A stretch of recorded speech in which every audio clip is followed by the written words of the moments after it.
So we're going to dive into the second myth that we're going to get ready to bust. So that myth, the next myth of today, is children misbehave because they're bad or because they're spoiled.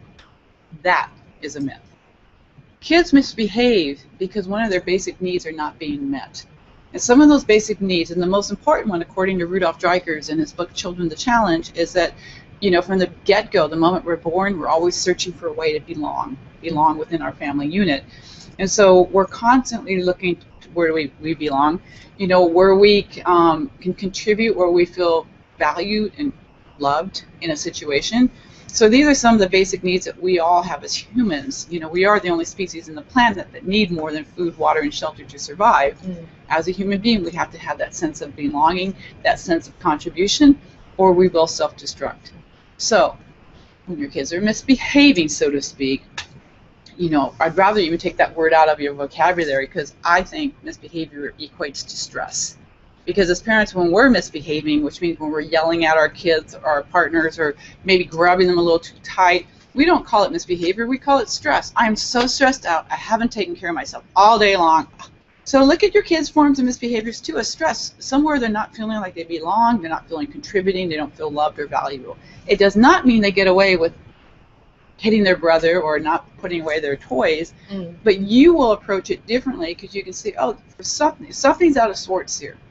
And also, the kids of today, they mirror us.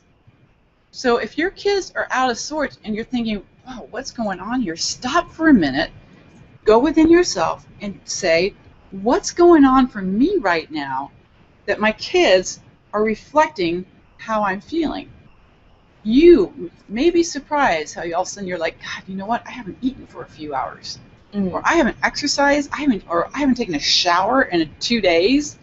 You know, that happens. It does. Come on, really, parents? It happened to me a couple times when my kids were younger.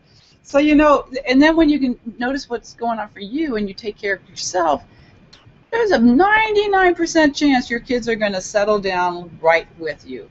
Okay, so I want you to really, when your kids are acting out, stop and reflect what's going on for me, inside of me, that my kids are playing it out, so to speak, in their behavior.